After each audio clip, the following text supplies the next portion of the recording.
I was on a service learning trip with my middle school youth group in Minneapolis, Minnesota on June 17, 2015, when I first heard about the mass shooting that took place at Emmanuel AME Church in Charleston, South Carolina. During a prayer service, 9 people, including the senior pastor, Reverend Clementa Pickney, who is also the state senator, were killed by 21-year-old Dylan Roof, a self-avowed white supremacist. Roof confessed to committing the shooting in hopes of igniting a race war.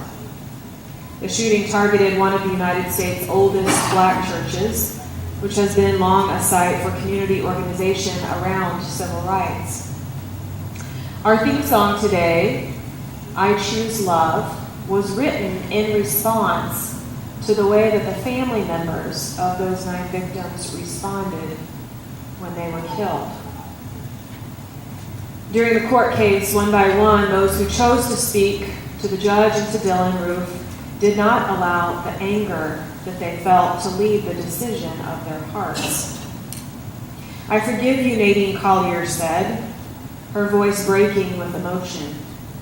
Nadine was the daughter of 70-year-old Ethel Lance. You took something very precious from me.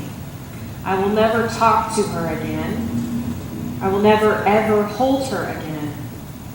But I forgive you and have mercy on your soul.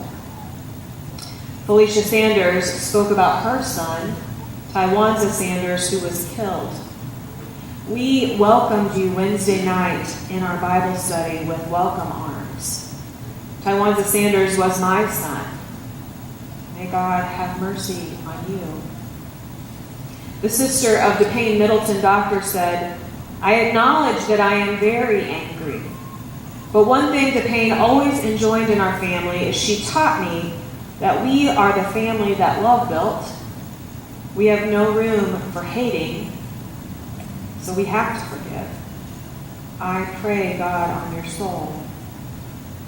Wanda Simmons, granddaughter of Daniel Simmons, said that the pleas for Ruth's soul were proof that hate won't win. In the midst of pain, I choose love. In the midst of pain, sorrow falling down like rain, I await the sun again. I choose love. I choose love.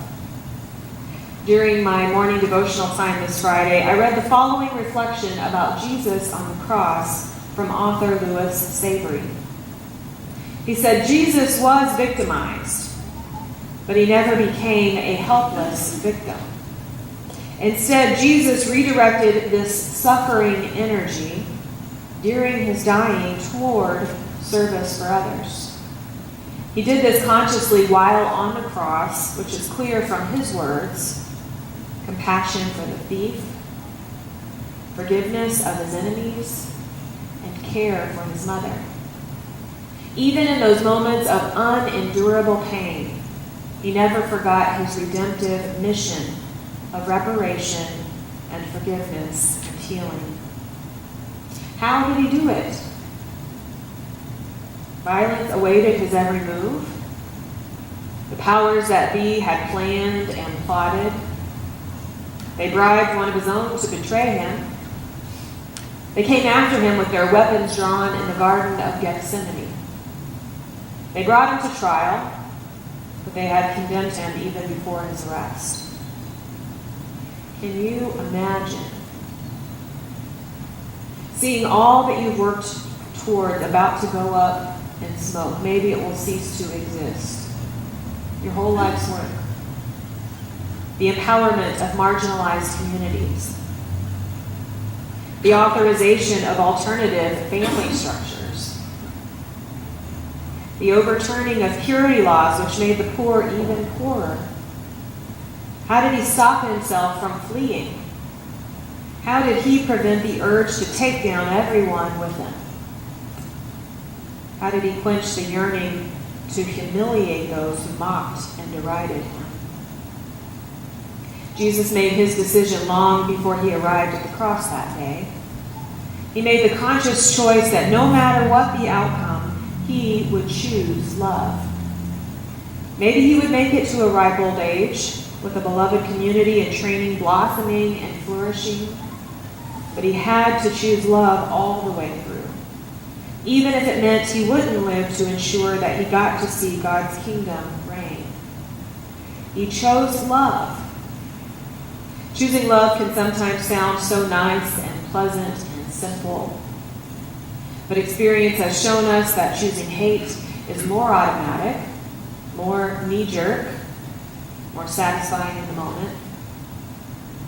I wonder what love or hate choices led up to the two criminals being executed beside Jesus. Even in the moments before his death, one man at his side was still choosing the knee-jerk reaction. Aiming for escape, he said to Jesus, "If you're truly the one who saves, then get to it. Save us. Get me out of here. I don't want to face the consequences of my actions." Isn't it funny that the other man says basically the same thing, but because he says it while choosing love, his words sound completely the opposite. He acknowledges his past and accepts the consequences of his actions. And as the first man, he too also asks to be saved. But he doesn't do it from a place of entitlement or panic. He recognizes a man of love next to him, and he wants to make a new type of choice. Jesus, remember me when you come into your kingdom. Jesus responds, choosing love. I assure you that today you will be with me in paradise. How do we choose love? How did the family members of the Charleston Nine choose love? The thief on the cross teaches us that you don't have to start out that way. It's never too late to make the choice towards love. You can do it even in the last moments of your life. But the choice must be made every day with every thought, word, and action. As repetition becomes habit, choosing love can become more a part of who you are. When you choose love, you let go of ruminating about revenge. When you choose love, you give up the daydream of doing unto others what damage they have done unto you first. When you choose love, you let go of the 1,000 tiny fists that are clenched within your body. And you take your first deep breath in a long time. And you seek and find shelter in the quiet center of God's love. Choosing love is not the beginning of things becoming more easy. 1 year after the family members of the Charleston Nine expressed forgiveness towards the gunmen who killed their loved one, they still daily had to make the choice to keep on choosing love. Forgiveness is complex and much harder than condemnation. To follow in Jesus' footsteps, to claim oneself as a Christian, means that you choose love during the best of times and the worst of times. This past Thursday, I participated in a name blessing ceremony for our transgender and gender nonconforming community. The first hour of the event included step-by-step instructions on how one can get their name changed through our Oklahoma court system. The instructions were about 8 pages front and back and included sections for each step of the way entitled Possible Things That Can Go Wrong and How to Respond If They Do. The young woman who was leading the seminar had recently gotten her name changed this past fall, and she has since then walked a handful of people through the daunting and expensive and overwhelming process. There is a current judge in Oklahoma who has twice denied name changes for transgender persons simply because they are transgender. His decisions were overturned in an appellate court as unlawful. But this was yet another reminder and example to me of how hard it can be to choose love in the midst of injustice, rejection, or maltreatment. The organizer of this event, Sarah Cunningham, is the mother of a gay son, and it took her a long and painful journey with her faith to get to the place of knowing That Jesus asking us to choose love means embracing the LGBT community and not mocking or deriding it. Sarah chooses love now on a daily basis, which is evident in her Free Mom Hugs activism. After the step-by-step instruction seminar, there was a name blessing ceremony which included 4 leaders from different faith traditions offering blessing for those who are changing their names. I was honored to trace the symbol of a heart with my anointing oil on each person's hand. I reminded them how greatly they are loved by God and myself and our communities, and that each one is a blessing to all of us.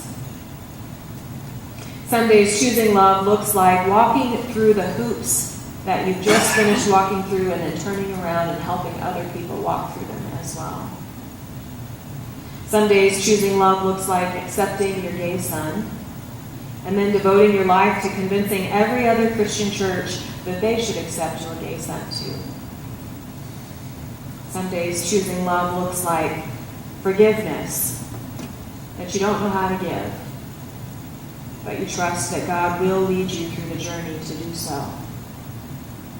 Father, forgive them, for they know not what they're doing. Some days choosing love looks like drawing hearts on people's hands and blessing and being blessed by others in your own community. And some days choosing love looks like the brave, bold, courageous decisions that each one of you will be contemplating today and tomorrow and the day after that. Until that day when the storm passes, the winds cease, evil flees, and darkness vanishes, we will be a community that chooses love. May it be so.